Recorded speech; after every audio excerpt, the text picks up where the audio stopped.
जय राधा माधवा जय कुंज बिहारी। जय राधा माधवा जय कुंज बिहारी। जय गोपी जन वल्लभा जया गिरिवरधारी। जया गिरिवरधारी। गोपी जन वल्लभा जया गिरिवरधारी। जया गिरिवरधारी। यशोदानंदन व्रज जन रंजन। यशोदानंदन व्रज जन रंजन। यशोदानंदन व्रज जन रंजन। यशोदानंदन व्रज जन रंजन। यमुना तीरा वनचारी। यमुना तीरा वनचारी। जय राधा माधवा जय कुंज बिहारी।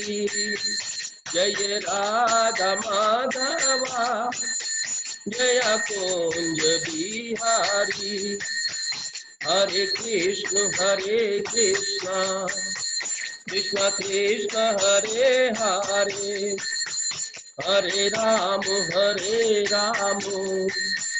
राम राम हरे हरे। हरे कृष्ण कृष्ण कृष्ण हरे हरे। हरे राम राम राम हरे हरे। हरे कृष्ण कृष्ण कृष्ण हरे हरे। हरे राम राम राम हरे हरे। हरे कृष्ण कृष्ण कृष्ण हरे हरे। हरे राम राम राम हरे हरे।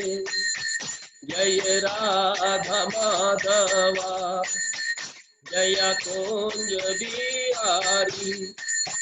जय राधा माधवा जय कुंज बिहारी। जय राधा माधवा जय कुंज बिहारी। श्री राधा माधव जी की जय। श्री राधा नील माधव जी की। श्री राधिका रमन जी की जय। शिला प्रभुपाद की जय। शिला गुरुदेव की जय। नित्याई गौर प्रेमानंदे हरि हरि बोल। ॐ अज्ञानतिमिरन्धस्य ज्ञानाञ्जनशलाकया चक्षुर्मिलितं येन तस्मै श्रीगुरुवे नमः। श्रीचैतन्यमनोभीष्टं स्थापितं येन भूतले स्वं रूपकदा मह्यं ददाति स्वपदान्तिकम्। वन्देऽहं श्रीगुरो श्रीयुतपदकमलं श्रीगुरुन् वैष्णवांश्च श्रीरूपं साग्रजातं सगण रघुनाथान्वितं तं सजीवं साद्वैतं सावधूतं परिजनसहितं कृष्ण चैतन्य देवं श्रीराधा कृष्ण पादां च सगण ललिता श्री विशाखान्वितांश्च। हे कृष्ण करुणा सिंधु दीनबंधो जगत्पते गोपेश गोपिका कांत श्री राधा कांत नमोस्तुते। तप्त कांचन गौरांगी श्री राधे वृंदावनेश्वरी वृषभानुसुते देवी प्रणमामि हरिप्रिये। वाञ्छाकल्पतरुभ्यश्च कृपा सिन्धुवैव च पतितानां पावनेभ्यो वैष्णवेभ्यो नमो नमः। जय श्री कृष्ण चैतन्य प्रभु नित्यानंद श्री अद्वैत गदाधर श्रीवासादि गौर भक्त वृंदा हरे कृष्णा कृष्णा कृष्णा हरे हरे, हरे राम राम राम हरे हरे। हरे कृष्णा कृष्णा कृष्णा हरे हरे, हरे राम राम राम हरे हरे। हरे कृष्णा कृष्णा कृष्णा हरे हरे, हरे राम राम राम हरे हरे।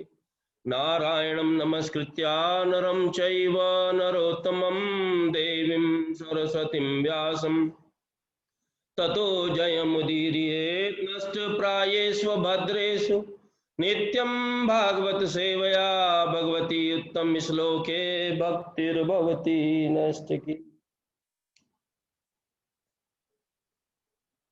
ओम नमो भगवते वासुदेवाय।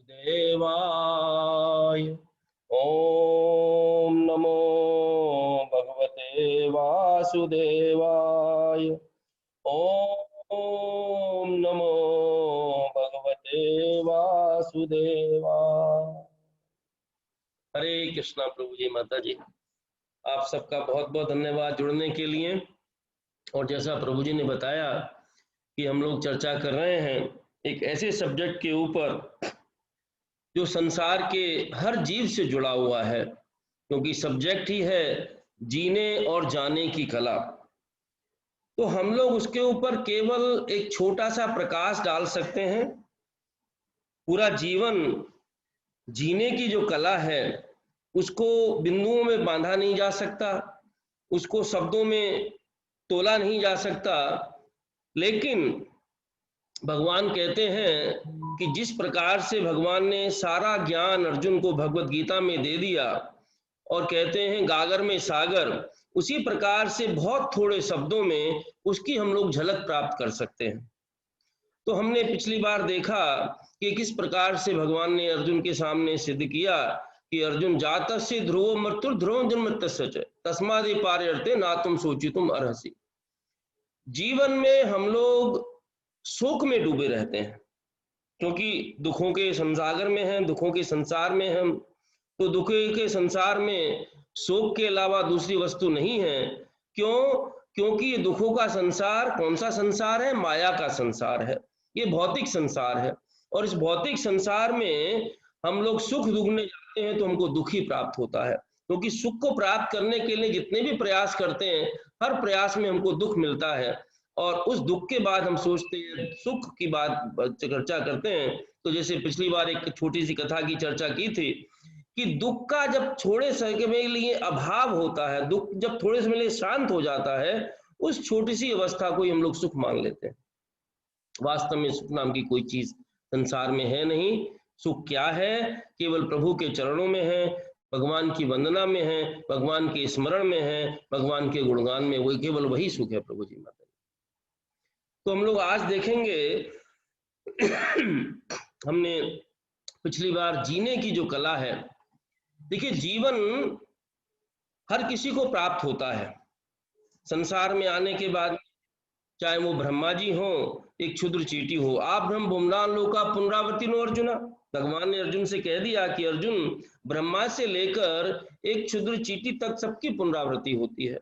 तो जीवन सबको प्राप्त होता है, चाहे आयु जैसे ब्रह्मा जी की 311 ट्रिलियन ईयर्स हो, या एक छोटी चीटी की कुछ समय की हो, लेकिन हर समय हर एक का जो जीवन है उसकी आयु निश्चित है।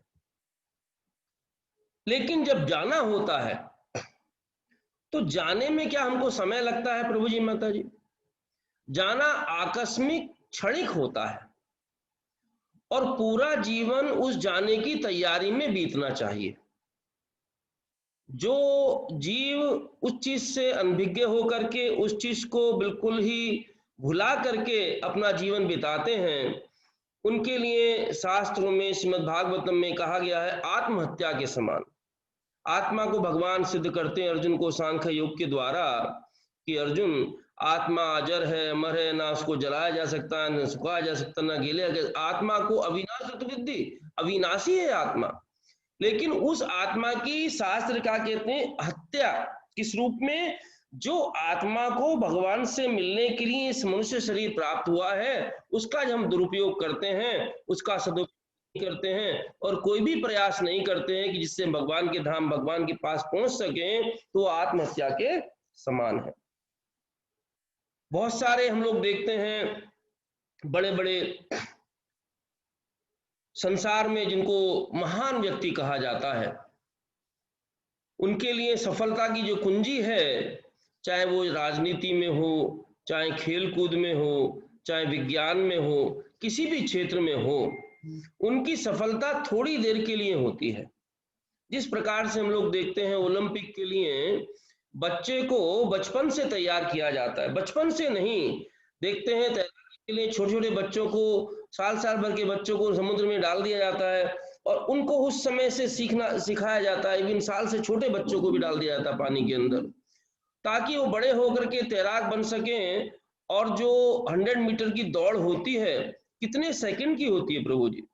जो लोग तैराकी को छोड़ के दूसरे लोग जो स्प्रिंट करते हैं, जो दौड़ते हैं, जो धावक हैं, वो लोग पूरा जीवन लगा देते हैं उस थोड़ी सी फ्यू सेकंड्स, 9, 8, 10 सेकंड की दौड़ के लिए, जिससे कि उनको गोल्ड मेडल प्राप्त हो सके और वो उस जीवन की अपना जीवन सफल कर सके। हमारा जब समय आता है जाने का, तो जाने के समय में हमको कितने सेकंड मिलते हैं हमको ये भी नहीं पता, वो क्षणिक है, उसमें कोई भी समय की सीमा नहीं है, वो केवल क्षणिक आदेश आता है ऊपर से और हमको चल देना पड़ता है। तो जिसकी तैयारी है वो ठीक से जा सकता है, जो इसकी तैयारी नहीं है वो वापस संसार में घूमना पड़ता है, 84 लाख योनियों का चक्र में वापस को घूमना पड़ता है। तो जीने की कला तो हमने देखी, लेकिन जो जाने की कला है उसकी तैयारी हम लोग कैसे करें, उसको किस प्रकार से हम लोग सीखें, इसको सीखने के लिए प्रभु जी, माता जी, हमारे पास किसका सहारा है? हमारे पास केवल अगर सहारा है तो वो सहारा है भक्तों का। भक्तों के जीवन से हम लोग सीख ले सकते हैं, उनके उदाहरण से हम लोग जान सकते हैं कि हम लोग किस प्रकार से तैयारी करें। तो आज के डिस्कशन में हम लोग देखेंगे कि अलग अलग रूप से किस प्रकार से भक्तों ने हमको जाने के विषय में बताया है। सबसे पहले हम लोग जो हमसे निकटतम संबंध है उनके चर्चा करेंगे। निकटतम संबंध में हमारे जैसे शिला गुरुदेव हैं, अभी 10 साल हुए हैं, 10 साल से 5 महीने कुछ ज्यादा हमको, 10 साल 8-9 महीने हुए हैं उनको गए हुए, और उन्होंने जो हमको जाना बताया है, मुझे अच्छे से याद है महाराज जी अबुधाबी में एक महामंत्र दिया करते थे, रामबाण, कि कुछ याद करो या मत करो, केवल एक रामबाण याद करो। क्या यह रामबाण है? मुझे जाना है, मुझे जाना है, मुझे जाना है।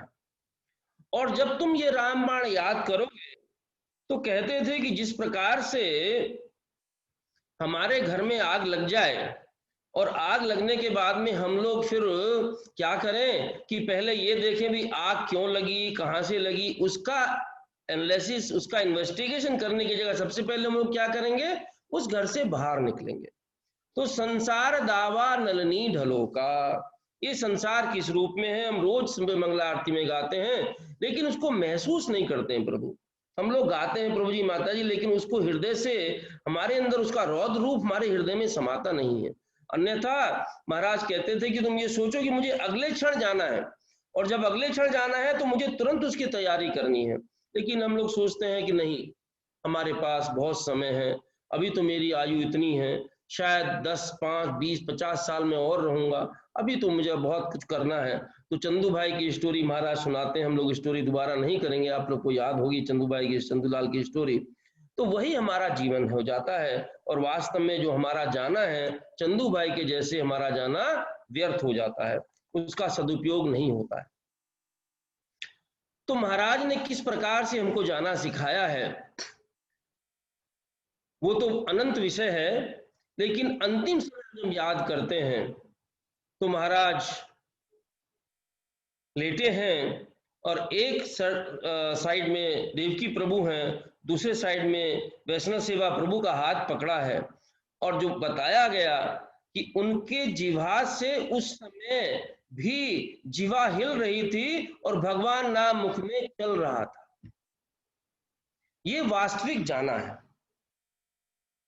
सब कुछ छोड़ करके जब हम जाते हैं, हमारा जाना कैसा होता है? हमारे जाने में हमको कष्ट होता है, मेरी इतनी संपत्ति है, मेरा इतना प्रॉपर्टी है, मेरा परिवार है, उसका कैसे होगा? हम लोग मूर्खवश सोचते हैं, अहंकार विमूढ़ आत्मा कर्ता मिति मन्यते, हम लोग सोचते हैं, क्या सोचते हैं प्रभु जी माता जी, कि मैं कर रहा हूं। भगवान कहते हैं प्रकृति क्रियमाणानी, कि अर्जुन ये प्रकृति के गुणों द्वारा किया जा रहा, तुम कौन हो करने वाले? तुम तो निमित्त मात्र हो। तो हम लोग परिवार का जो भी हम इकट्ठा करते हैं, अपने संसार का जो पूरा बैगेज इकट्ठा करते हैं, वो यहीं छोड़ जाने के लिए प्रभु जी माता जी। तो पहली चीज तो हमको ये समझनी पड़ेगी, जैसे पिछली बार मैंने कहा था, कि जीना किस प्रकार से होना चाहिए, कि जीने में हमको छोड़ना आना चाहिए। अगर जीने में हमने छोड़ना सीख लिया तो जाने की कला हमको आ जाएगी। ये मंत्र है कि जीने में अगर छोड़ना सीख लिया, जीने में हम लोग इतना अधिक भौतिक चीजों को इकट्ठा करते हैं और उसमें इतने आसक्त हो जाते हैं कि हमारा पूरा जीवन उसी में बीत जाता है। हम लोग श्रीमद् भागवत में देखते हैं, खटवांग महाराज की कथा देखते हैं।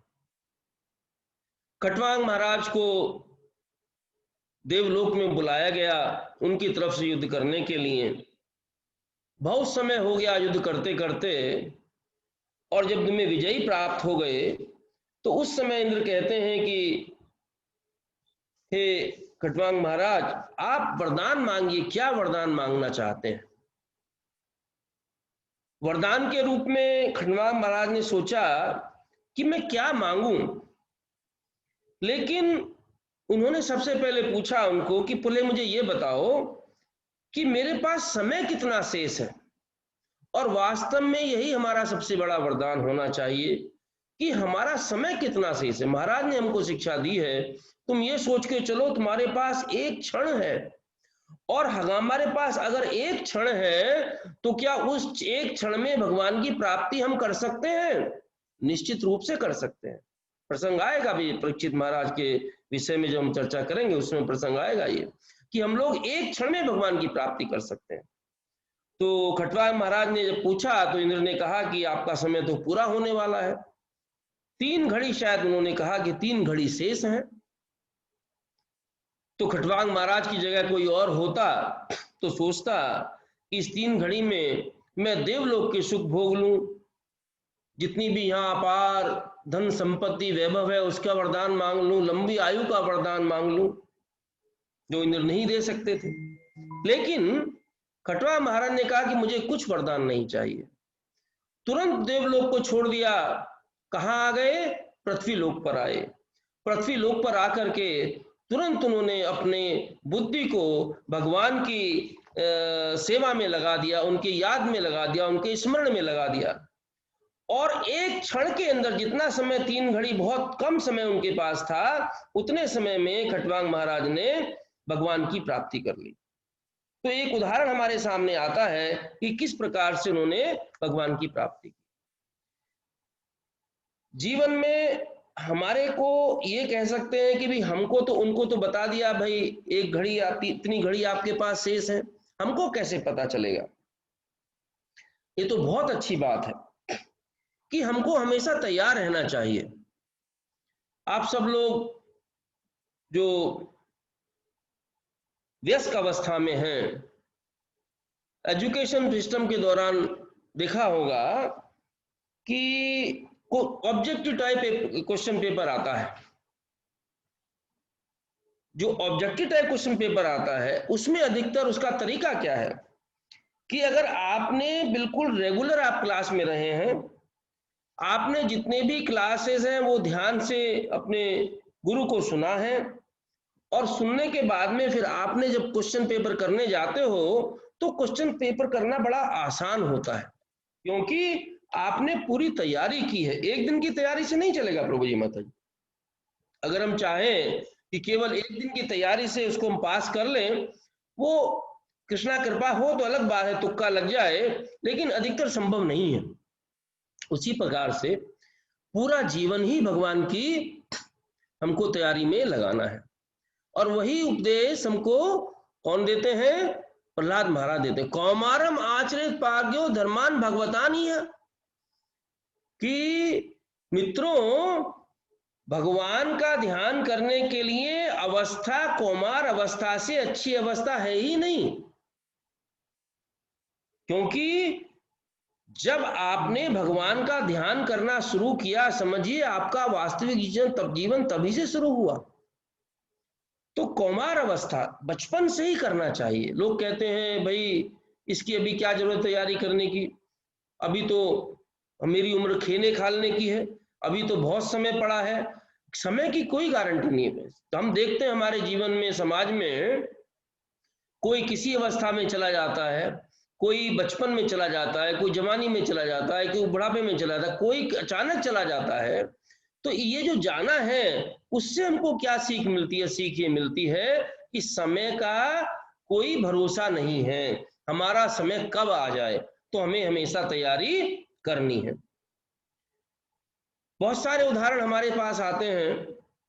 हमने महाराज से शुरू किया और अंत में कृष्णा कृपा से हम लोग शिला प्रभुपाद पर विश्राम देंगे इसको, चर्चा को। तो हम लोग क्या देखते हैं? भीष्म पितामह का एग्जाम्पल सामने हमारे आता है।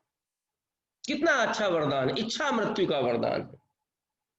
और इच्छा मृत्यु का वरदान में भी उनकी इन्होंने इच्छा की कि भाई जब सूर्य उत्तरायण में आएगा तब मैं शरीर त्यागूंगा। बहुत अच्छी बात है। लेकिन उसके बाद भी भीष्म पितामह ने क्या किया? जब भगवान उनके सम्मुख आ गए, उस समय जो भगवान उनके जो प्रार्थना की है, उनकी जो भीष्म स्तुति उन्होंने की है, उसमें क्या कहते हैं? इति मतिर्कल्पिता विस्तृष्णा, कि मैं अपनी इस बुद्धि को, इति मतिर उपकल्पिता, उपकल्पिता मतलब मैं इस को नियुक्त करना चाहता हूं, उसको लगाना चाहता हूं। कहाँ लगाना चाहता हूं? कि मैं जो सोचता हूं, अनुभव करता हूं, जो मैं चाहता था, विभिन्न इंद्रियों विषयों के अधीन था, किंतु अब मैं परम शक्तिशाली भगवान कृष्ण में लगाता हूं अपनी बुद्धि को। तो हमें ये कला आनी चाहिए किस प्रकार से अपनी बुद्धि को भगवान में हम लगाएं। पिछली बार हमने देखा श्रोतव्य कीर्तितव्य स्मरण, कि भगवान के बारे में सुनना, भगवान के बारे में स्मरण करना और भगवान के बारे में गुणगान करना। ये तीन एक हमारे पास समझिए एक फॉर्मूला है। अगर हम अपना अधिकतर समय भगवान के विषय में सुनने में नहीं लगाते हैं, तो किस प्रकार तो गुणगान कर पाएंगे और किस प्रकार हम लोग स्मरण कर पाएंगे? बड़ा स्वाभाविक है, बहुत डिफिकल्ट होगा। लेकिन जब हम अपना अधिकतर समय भगवान के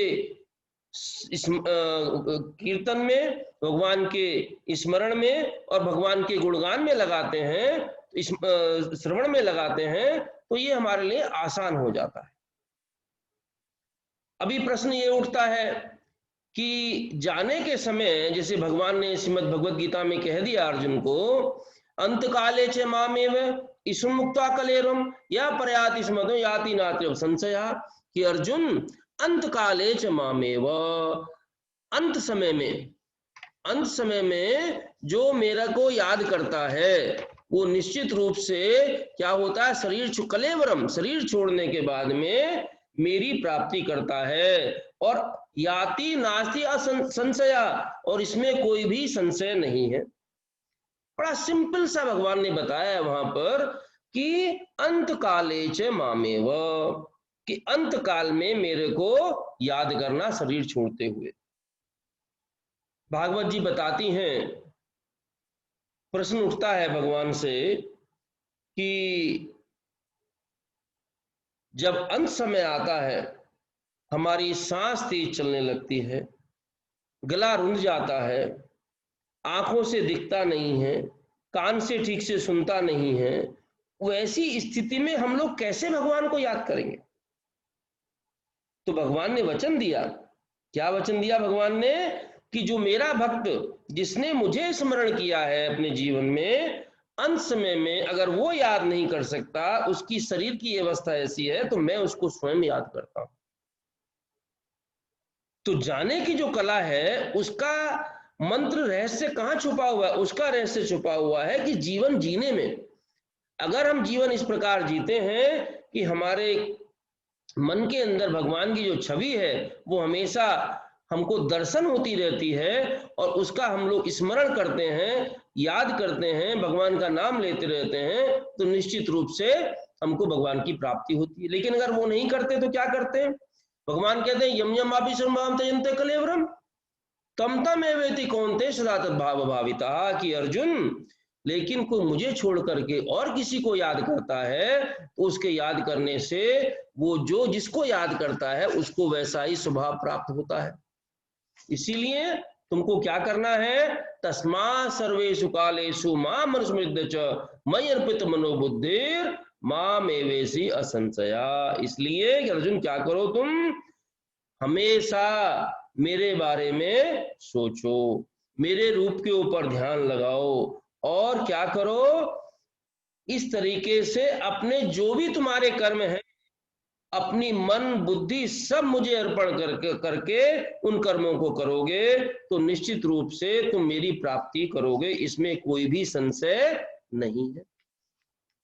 तो प्रभु जी, माता जी, फॉर्मूला क्या है हमारे पास जाने का फॉर्मूला है कि जाने के समय हमारा ध्यान भगवान में होना चाहिए। हमारा मन बुद्धि, जिस प्रकार से हम देख रहे हैं कि विष्णुदेव अपनी प्रेयर्स में क्या कह रहे हैं, कि कह रहे हैं कि मैं अपनी बुद्धि को भगवान को चढ़ाता हूं।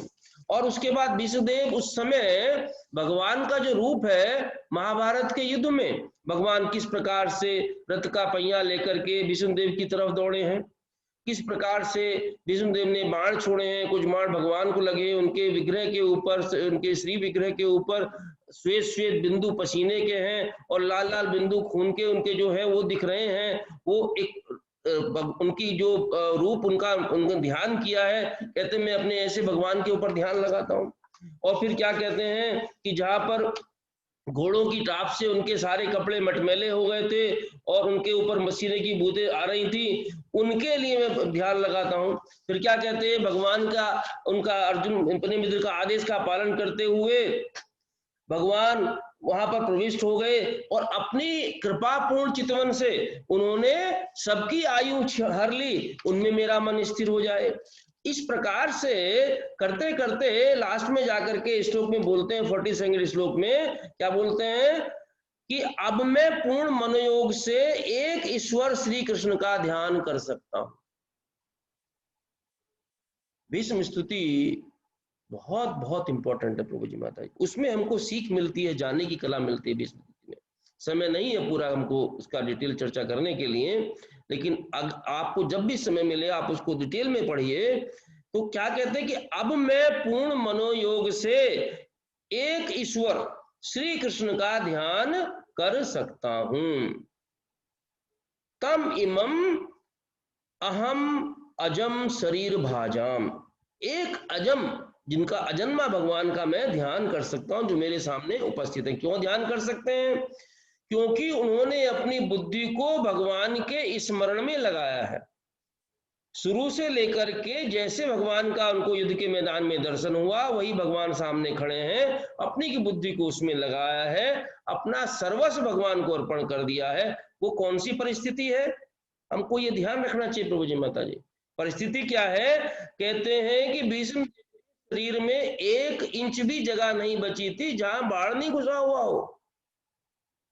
कितना कष्ट होगा। उस कष्ट में विष्णुदेव अपनी बुद्धि को भगवान को अर्पण करते हैं और भगवान का ध्यान करते हैं। देखिए, हम लोग के जीवन में बहुत सारी चीजें आती हैं, अलग अलग परिस्थितियां आती हैं, लेकिन कोई परिस्थिति ऐसी नहीं है जो हमको भगवान का ध्यान लेने से रोक सके। अगर हम भगवान का ध्यान, हम ऐसे व्यक्ति हैं, शास्त्र हमको सिखाते हैं हमको ऐसा करना नहीं चाहिए, लेकिन अगर ऐसे व्यक्ति हैं कि भगवान में हमारी बुद्धि नहीं लगी है, तो नाम भगवान की जो सेवा है वो साक्षात ना हो, अप्रत्यक्ष सेवा हो जाए। जैसे कि हम अजामिल के उदाहरण में देखते हैं, अंत समय में अजामिल ने किसको पुकारा? नारायण को पुकारा। और वो भी नारायण कौन है? उसका पुत्र। भगवान नारायण को नहीं पुकारा। लेकिन भगवान का वचन है, मेरा नाम जो लेता है चाहे किसी भी रूप में ले, उनके दूत वहां पर उपस्थित हुए। हम लोग सब कथा जानते हैं अच्छे से। तो अंत समय में किसी भी रूप में भगवान का नाम लिया जाए। अंत काले से मामे वैस्मुक्ता कलेवरम। अजामिल के उदाहरण में हम लोग ये देखते हैं कि आज का जैसा समाज है, हमारे अपने अपने परिवार है, बच्चों के नाम पहले क्या रखते थे? भगवान के नामों के ऊपर नाम रखे जाते थे, उनके नाम धर्म युक्त होते थे। तो जब भी हम नाम लेते थे, अनायास ही हमको भगवत कृपा प्राप्त होती थी। लेकिन आजकल नाम ऐसे रखे जाते हैं ढूंढ ढूंढ करके, जिनको बोलना भी डिफिकल्ट हो जाए, या दो अक्षरों के नाम जिनका भगवान से, धर्म से कुछ संबंध ही नहीं है। जो लोग भक्त लोग हैं वो निश्चित रूप से भगवान के नामों पर नाम रखते हैं। लेकिन संसार की विडंबना देखिए प्रभु जी, माता जी, भक्तों की संख्या कितनी है। इतने बड़े संसार में लोग कैसे नाम रखते हैं, आप सब जानते हैं। उन नामों को लेने से हमको अनिष्ट ही होता है, उससे हमारा कुछ भला शुभ नहीं होता है। भगवान का नाम लेने से, भगवान के दर्शन करने से, भगवान का नाम सुनने से, मनुष्य योनि में ही नहीं, हमारे शास्त्र हमको क्या सिखाते हैं? कोई किसी भी योनि में हो, पशु योनि में हो, गजेंद्री कथा हम लोग जानते हैं, भगवान का स्मरण किया, भगवान प्रकट हो गए। महाराज ने कितना सुंदर भजन महाराज हमको सुनाते थे, बहुत मन भावुक होता है वो भजन को याद करके, कि हे गोविंद, हे गोविंद। गोविंद को याद करके ये गजेंद्र क्या कहता है? नीर पीवन हेतु गया सिंधु के किनारे। पानी पीने के लिए सिंधु के किनारे। एक छोटी सी पूरी जो अष्टम अध्याय में, अष्टम स्कंद में कथा आती गजेंद्र की, वो पूरी की पूरी महाराज ने एक भजन में उसको सुना दिया हमको। तो गजेंद्र का भगवान ने उद्धार किया। कहते हैं कि जब गरुण लई, शंख गदा चंद्र सिधारे, वो सब चारों ओर लेकर के भगवान गरुड़ को लेकर के पहुंचे हैं। उसमें अंत में देखते हैं कि देर हो रही, मेरा भक्त कष्ट में, गरुड़ से कूद पड़ते हैं और कूद करके भगवान जाकर के इनकी गजेंद्र की रक्षा करते हैं। अगर आप प्रेत योनि में हैं, प्रेत योनि में भी भगवान व्यवस्था करते हैं। हम लोग जानते हैं श्रीमद् भागवतम के महामात्म्य में धुंधुकारी की कथा आती है। धुंधुकारी किस योनि में है? भयंकर प्रेत योनि में है। लेकिन प्रेत योनि में भी जो गोकर्ण महाराज ने श्रीमद् भागवतम की कथा सुनाई, वो कथा किस किस ने सुनी प्रभु जी, माता जी? वो कथा सुनी, पूरे गांव ने सुनी, सब लोगों ने सुनी, और धुंधुकारी ने भी सुनी। और कथा के अंत में परिणाम स्वरूप जब विष्णु लोक से, वैकुंठ से विमान आया, तो उसमें केवल पुण्यशील सुशील ने क्या कहा? हम तो केवल धुंधुकारी को लेने के लिए आए हैं। गोकर्ण महाराज पूछते हैं कि भाई कथा अंत समय में सबने सुनी है, जब सबने सुनी है तो सबको लेकर के जाइए। तो वो क्या कहते हैं कि इसने एक निष्ठ अवस्था से एक चित्त लगा करके पूरे मनोयोग से भगवान की कथा सुनी है, श्रीमद् भागवतम सुनी है। लेकिन बाकी सब ने क्या किया है? कथा सुनने के समय शरीर यहाँ है, बुद्धि कहीं और है। जिस प्रकार से भीष्म पितामह ने अपनी बुद्धि अर्पण कर दी, इनकी बुद्धि कहीं और थी। तो इसलिए क्या करना चाहिए? इनको वापस कथा सुननी चाहिए। जब वापस गोकर्ण महाराज ने कथा की है, सबने ध्यान पूर्वक सुनी है, सबको भगवत प्राप्ति हुई। तो भगवत प्राप्ति करने के लिए हमको जाने का जो नियम है वो क्या है कि हम लोग किसी ना किसी रूप में भगवान का नाम लेते हुए, भगवान का नाम सुनते हुए, भगवान को दर्शन करते हुए हम शरीर छोड़ें। हमारे भक्त समाज में हम लोग देखते हैं कोई शरीर छोड़ता है, कितनी सुंदर व्यवस्था है मंदिर के अंदर। भक्त शरीर छोड़ने के समय सब भक्त लोग कीर्तन करते हैं, भगवान की श्री विग्रह के सामने जीव प्राण छोड़ता है, शरीर छोड़ता है, सीधे भगवत धाम जाता है। वो कब संभव है प्रभु जी माता जी? जब हम भक्त समाज से जुड़े हों। अगर हम भक्तों की जो व्यवस्था है उससे जुड़े हुए हैं तो निश्चित रूप से भगवान व्यवस्था करते हैं, जब हमें हमारा समय आएगा तो हम भी भक्तों का कीर्तन सुनते हुए भगवत धाम जाएंगे, तो हमारे निश्चित रूप से भगवत प्राप्ति होगी। हम लोग ये देखते हैं अलग अलग तरीके से प्रभु जी माता जी कि जाने के समय जो छोड़ना है, सबसे बड़ा उदाहरण हमको श्रीमद् भागवतम के प्रथम स्कंद में आता है। क्या आता है? युधिष्ठिर महाराज का और पांडवों का।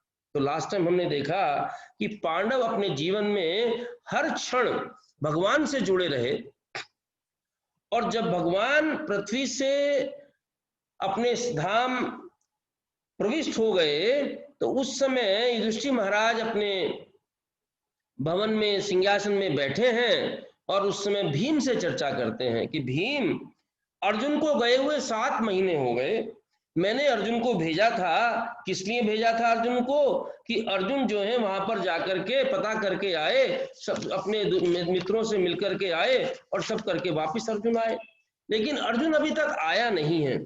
और मैं क्या देख रहा हूं कि ऐसे ऐसे मैं ये देख रहा हूं, क्लेश देख रहा हूं कि चारों तरफ ऐसा लगता है कि धर्म कहीं लोप हो गया है, कलयुग का पदार्पण हो गया है, बड़े बड़े अपशकुन हो रहे हैं, और ऐसे ऐसे अपशकुन हो रहे हैं कि जो शुभ पशु हैं वो मेरे बाईं तरफ से जा रहे हैं और अशुभ पशु जो मेरी परिक्रमा कर रहे हैं, जो बादल हैं रक्तिम वर्षा कर रहे हैं, और क्या कर रहे हैं, जितनी वायु है धूल भरी वायु चल रही है, जैसा पूरा संसार को धूल से भर दिया है। अनेक प्रकार के जो अपशकुन है युधिष्ठिर महाराज को दृष्टिगोचर हो रहे हैं उस समय पर। वो सारे के सारे जो ये जब हो रहे हैं उस समय कहते हैं कि ऐसा लगता है कि शायद भगवान जो है अपने धाम को जाने की तैयारी, भगवान अपने धाम चले गए हैं, जैसा कि नारद मुनि ने कहा था। तो ऐसा विचार उनके मन में आता है। जब उनके मन में ये विचार आता है तभी देखते हैं कि वहां पर अर्जुन का प्रवेश होता है, और अर्जुन का जो प्रवेश होता है, अर्जुन क्या कहते हैं वहां पर आकर के, कैसा रूप है अर्जुन का? अर्जुन के आंखों जो आंखें जो कैसी अश्रुपूर्णा को ले, अश्रुओं से पूर्ण है, और अश्रुओं से पूर्ण जब उनकी आंखें हैं, और कैसा है उनका मुख क्लांत है एकदम, शरीर की कांति खई खो गई है, और वो इस अवस्था में है कि बोलने के लिए भी उनका संभव नहीं है। उस समय युधिष्ठिर महाराज पूछते हैं अर्जुन से कि अर्जुन, तुमको देखने से ऐसा लगता है कि तुमने जो है कुछ ऐसा कार्य किया जिसकी वजह से तुम्हारी सारी कांति खो गई है, तो किसका क्या कारण है? तो उनसे पूछते हैं अपने सभी सगे संबंधियों के बारे में, भगवान के बारे में, उनके अनुचरों के बारे में, पूरे यदुकुल के बारे में, सबके बारे में युधिष्ठिर महाराज चर्चा करके पूछते हैं कि सब कैसे हैं। और जब सब पूछने के बाद पूछते हैं कि सब कैसे हैं, उसके बाद में हम लोग क्या देखते हैं कि अर्जुन बड़ा साहस करके बोलना शुरू करते हैं। जब बोलना शुरू करते हैं तो अर्जुन क्या कहते हैं प्रभु जी माता जी? अर्जुन ये कहते हैं कि आज मैंने अपने आधार को एक तरीके से खो दिया है। क्या कर दिया है मैंने जो मेरे आधार कौन थे, जिनकी वजह से जो मेरी सारी शक्ति थी, जो मेरा गांडीव है, जो मेरा रथ है, जो मेरी भुजा बल है, जिसके लिए वो अर्जुन उस समय अपना पूरा जीवन याद करते हैं। देखिए हम लोग कभी कभी हम अपने चित्त को निष्ठ करके बैठते हैं और विचार करते हैं अपने जीवन के बारे में।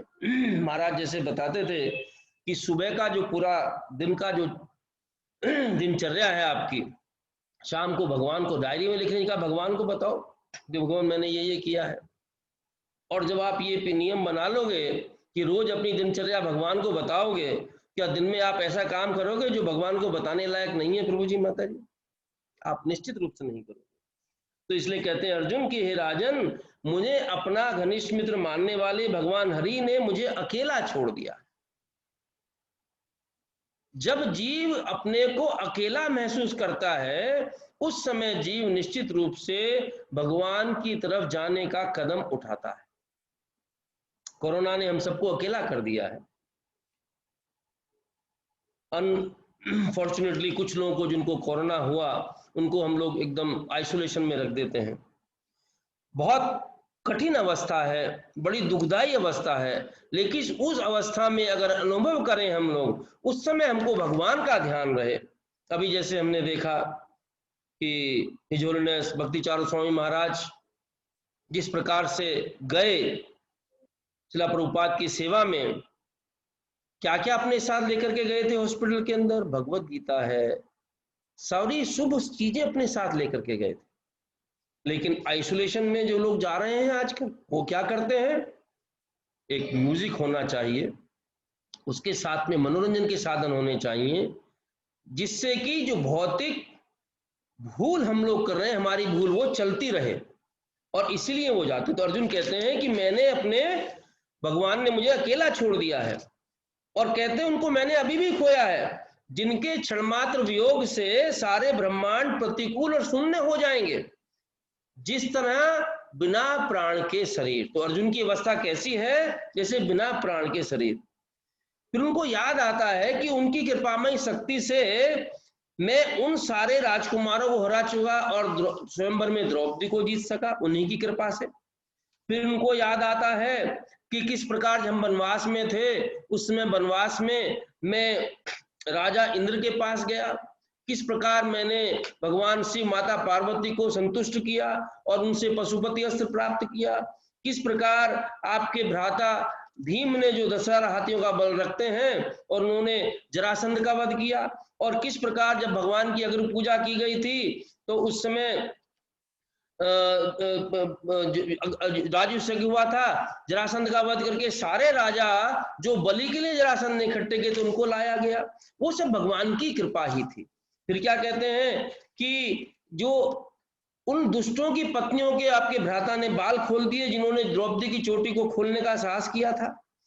इस प्रकार से याद करते करते कहते हैं कि जब हम भयंकर संकट में फंसने वाले थे, क्या संकट? दुर्योधन ने दुर्वासा मुनि को भेज दिया, और भगवान की कृपा से उन्होंने थोड़ी सी झूठन जो टुकड़ा बचा हुआ था वो खा करके हम लोग को बड़े भयंकर संकट से उबारा। और उन्हीं का प्रताप था कि मैं शिव जी को और माता पार्वती को संतुष्ट करने में सफल रहा। स्वर्गलोक में जाकर के इंद्र आदि से मैंने अनेक अस्त्र प्राप्त किए, और वहां पर जो इंद्र ने मुझे दैत्यों को हराने के लिए भेजा था, उनसे उनको मैंने हरा करके देवताओं को प्रसन्न किया। फिर कहते हैं कि इस तरीके से सारा याद करते हैं कि कौरवों की शक्ति कैसी थी, महासमुद्र के समान थी, उसमें बड़े बड़े तनु मछली के बड़े बड़े योद्धा थे, उस सारे समुद्र को पार किया मैंने केवल भगवान की कृपा से। उनको याद आता है किस प्रकार रथ से नीचे उतरे निहत्ते थे, फिर भी उन भगवान ने उनकी रक्षा की। तो अर्जुन को प्रभु जी एक एक करके सब कुछ याद आता है कि किस प्रकार से भीष्म, द्रोण, कर्ण, भूरिश्रवा, सुशर्मा, शल्य, जयद्रथ, इन सारे को भगवान की कृपा से ही अर्जुन जो है युद्ध के अंदर जो है हरा सके। अब कहते हैं कि अर्जुन कह रहे हैं कि मैंने उनको भगवान कभी माना ही नहीं। उनको ये भी याद आ रहा है, क्या याद आ रहा है?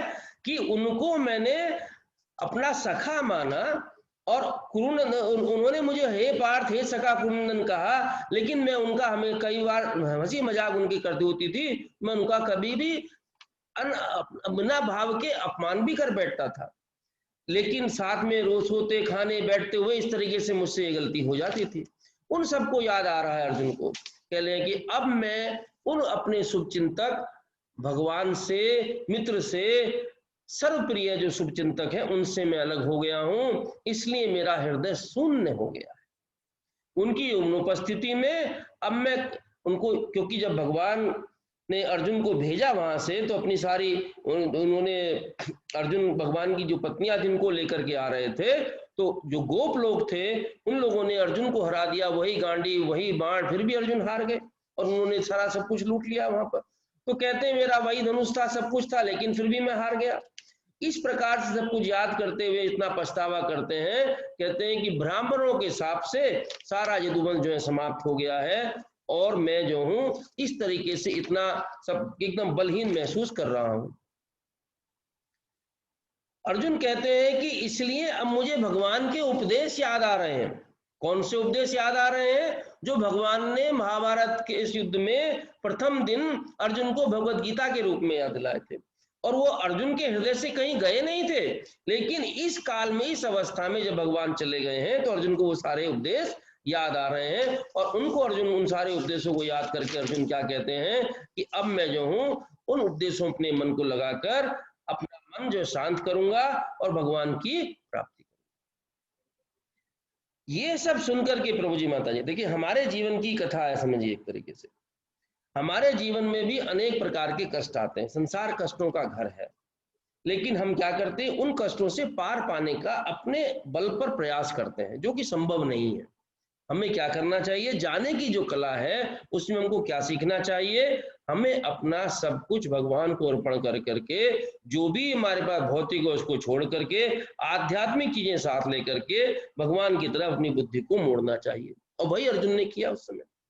तो युधिष्ठिर महाराज क्या कहते हैं कि अर्जुन से जब उन्होंने ये सुना तो उस समय उन्होंने क्या किया कि भगवान के जाने का सोच सुन करके युधिष्ठिर महाराज ने भगवत नाम जाने का निश्चय किया। कोई ऐसा हम लोगों में से होगा भाई विपत्ति आए, भाई चलो हम लोग जो है सब कुछ छोड़ करके भगवान धाम जाने का तैयारी करते हैं। और प्रभु जी माता जी, ये विशेष बात है सुनने की कि युधिष्ठिर महाराज जो उस समय पृथ्वी के एक छत्र चक्रवर्ती सम्राट थे, पूरी पृथ्वी उनके अंडर में थी, उन्होंने क्या किया? छोड़ दिया। किसको छोड़ दिया? युधिष्ठिर महाराज ने राज्य को छोड़ दिया, युधिष्ठिर महाराज ने सारे वैभव को छोड़ दिया, युधिष्ठिर महाराज ने जितने आभूषण थे, जिनके वस्त्र थे, उनको सबको छोड़ दिया। अपनी पत्नी की तरफ, द्रौपदी की तरफ मुड़कर भी नहीं देखा युधिष्ठिर महाराज ने। जैसा जहां था उस सबको छोड़ दिया युधिष्ठिर महाराज ने, और अपना मन भगवान जो जन्मा है उनके अंदर लगा करके उन्होंने क्या किया कि अब भगवान ने इस संसार को छोड़ दिया है, इसलिए मुझे पूरी तरीके से संसार को छोड़ना चाहिए। और उन्होंने क्या किया? अपने सारा राज्य अपने पौत्र परीक्षित महाराज को दे दिया, और परीक्षित महाराज को राज्य देने के बाद में मथुरा का राजा किसको बनाया? भगवान के प्रपौत्र, भगवान के पौत्र अनुद्र के पुत्र वज्रनाभ, उनको वो राजा बना दिया। और वो राजा बनाने के बाद में युधिष्ठिर महाराज ने क्या किया? अपने शरीर के जो उनके राजसी वस्त्र थे उनको उतार करके क्या पहन लिया? चिथड़े पहन लिए। उनसे क्या काम प्रभु जी माता जी, ये हमको कष्ट देंगे। बड़ा सुंदर प्रसंग आता है, महाप्रभु ने सनातन गोस्वामी के पास दुशाला था, वो देखा, और देखने से ही सनातन गोस्वामी समझ गए दुशाला मेरे बंधन का कारण है।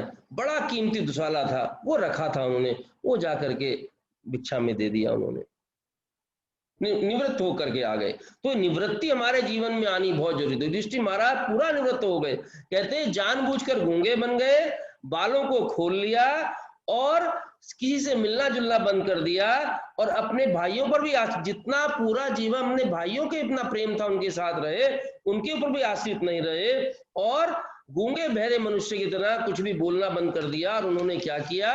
उत्तर दिशा की ओर वो चल दिए युधिष्ठिर महाराज। और जब उत्तर दिशा की ओर युधिष्ठिर महाराज चल दिए तो कहते हैं कि उन्होंने अपने पूर्वजों का अनुसरण करते हुए जहां गए वो इसी प्रकार से रहे, और अपने शरीर को, अपना जो भौतिक शरीर है, एक तरीके से उन्होंने जीव संसार में रहते हुए विनष्ट कर दिया, और इस शरीर को केवल एक यंत्र की भांति लेकर के जब हिमालय पर गए हैं उस समय उन्होंने भगवत प्राप्ति की। फिर महाभारत क्या सिखाती है हमको, ये भगवत गीता, ये भागवतम क्या सिखाती है? वो गए, उनके पीछे उन्होंने भाइयों ने अनुसरण किया, जना, कि श्रेष्ठ पुरुष हमको सिखाते हैं कि कैसा आचरण करना चाहिए। यदत आचरती तत्तदेव तरोजना, कि जो श्रेष्ठ लोग हैं हमको सिखाते हैं कैसे आचरण, उनके आचरण को देख करके भीम, अर्जुन, नकुल, सहदेव और उससे पहले कुंती माता ने देखा, जब सुना कि भगवान चले गए हैं, अपना चित्त भगवान में लगाया और संसार छोड़ दिया, भगवान के धाम चली गई। और किसको किया? उसके बाद द्रौपदी ने जब देखा कि मेरे पति जो मुझ पर इतना प्रेम करते थे, एक तरफ मेरा ध्यान भी नहीं किया, कुछ भी नहीं किया, और मुझे छोड़ करके तुरंत वो चले गए हैं, और उन्होंने भी अपना शरीर छोड़ दिया, भगवान में धाम में प्रविष्ट हो गई। तो आप ये देखिए कि एक उदाहरण से उसके पीछे चलते चलते रूट कहाँ है हमारे जाने का? रूट ये है कि हमको जो हमारे पास है उसको साथ नहीं ले जा सकते, तो उस बोझे को हमको क्यों रखना है प्रभु जी माता जी? उसको छोड़ना है, और छोड़ करके उसको जहां लगाना है लगा करके, जैसे युधिष्ठिर महाराज ने किया कि जिसको जो जिसके योग्य था उसको वो दिया, और उसके बाद भगवान के धाम को प्रवेश किया। पूरा वंश जो है भगवद आश्रित है पांडवों। हम देखते हैं उसके बाद परीक्षित महाराज की हमको कथा सुनने को मिलती है। परीक्षित महाराज ने किस प्रकार से कलयुग का प्रभाव देखा, कलयुग को दंड दिया, और कलयुग को दंड देने के बाद में सोने का उसको एक स्थान दिया। आचार्य के बाद में 5 स्थान दिए, 5वां जब उसने पूछा तो 5वां स्थान क्या दिया? सोने का स्थान दिया, गोल्ड, सोना। और 4 स्थान के दिए जहां पर धूत क्रीड़ा होती हो, जहां मांसाहार होता हो, जहां पर अवैध पत्नी दूसरे की पत्नी के साथ गमन होता हो, और जहां पर मदिरापान होता हो। ये चारों को छोड़ करके तुम जहां पर ये होते वहीं रहो, और कहीं तुम नहीं रह सकते। तो एक स्थान और मांगा तो सोना, गोल्ड का भी दे दिया, जहां गोल्ड अधिक संग्रह हो। वो स्थान प्रभु जी माता जी क्यों दिया? क्योंकि जो व्यक्ति संग्रह के पीछे रहता है वास्तव में वो कलयुग स्वरूप ही है, कलयुग का ही भाई बंधु है, उसका ही परिवार का जन है। जो संग्रह करता है, संग्रह भी किसके लिए? भोग करने के लिए। तो ये सोना जो गोल्ड है वो किस रूप में है? हमको उसको इकट्ठा करने के लिए कितनी मेहनत करनी पड़ती है। अपना समय जो हमारा भगवान में लगना चाहिए वो कहाँ लगता है? कलयुग को पोषण करने में लगता है। तो 5वां स्थान दिया। उसके प्रभाव से मुकुट था, परीक्षित महाराज ने, हम जानते हैं, जो समीक मुनि के गले में वो डाल दिया, और उनको श्रृंगी ऋषि ने श्राप दे दिया। और जब श्रृंगी ऋषि ने उनको श्राप दे दिया, जो श्राप उनको मिला है, हम देखते हैं प्रभु जी माता जी, श्राप किस रूप से मिला है उनको देखिए। श्राप मिलने के बाद में जब समीक ऋषि को ज्ञात होता है कि उनको श्राप दे दिया है, उस समय क्या कहा गया है वहां पर? उस समय श्रृंगी कहते हैं कि ऐसा राजा जो सबका पालन पोषण करने वाला था, भगवत भक्त था, उसको तुमने श्राप दे दिया है, इसलिए मैं जो हूं तुमको ये अनुमोदन नहीं करता हूं। और इसकी वजह से जो वो गिनाते हैं ब्राह्मणों का पतन होगा। लेकिन परीक्षित महाराज की स्थिति हमको देखनी है। परीक्षित महाराज की स्थिति प्रभु जी माता जी वहां पर, परीक्षित महाराज क्या कहते हैं?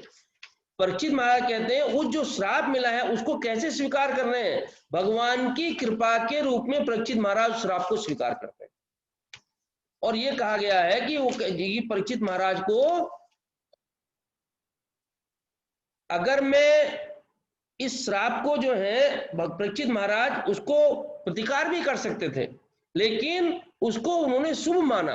क्यों शुभ माना? क्योंकि जो जाने का जो समय है, जाने की जो कला है, उनको पता लगा है कि कम से कम मुझे ये तो ज्ञात हो गया, मेरे पर इतनी कृपा हुई भगवान की, मुझे पता लग गया मेरे पास 7 दिन शेष हैं, और 7 दिन जो शेष हैं उस 7 दिन में मुझे क्या करना है वो जानना है पहले। तो जाने की कला सीखनी है। और जाने की कला कहाँ प्राप्त होगी, किसके प्राप्त होगी? बाजार से खरीदी जाएगी, किसी के कोष में मिलेगी नहीं, कहाँ मिलेगी? साधु संतों के पास मिलेगी। तो अपना राज्य त्याग दिया, उन्होंने भी छोड़ दिया, क्या छोड़ दिया? पूरा राज्य छोड़ दिया, राजसी वस्त्र छोड़ दिए, खाना पीना छोड़ दिया। सब कुछ छोड़ने के बाद में परीक्षित महाराज कहाँ चले गए? गंगा के किनारे जाकर के बैठ गए। वहां जाकर के बैठ के संसार ने जैसे सुना कि परीक्षित महाराज ने त्याग दिया, छोड़ दिया पूरा संसार, संसार को छोड़ करके बड़े बड़े तत्पुरुषी सप्तऋषि देवर्षि नारद सिद्ध देवल व्यास सारे वहां करके बैठ गए।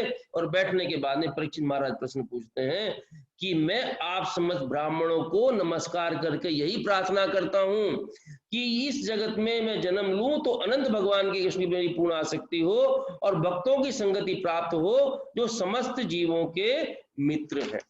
ये प्रार्थना करते हैं।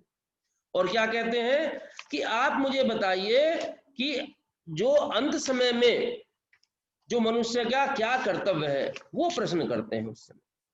क्या कहते हैं 1938 में, यश्रुतवमतो जप्यम यत्कर्तव्यम नभि प्रभो स्मत्यम भजनीयम वा ब्रूहि यद्वा परयम।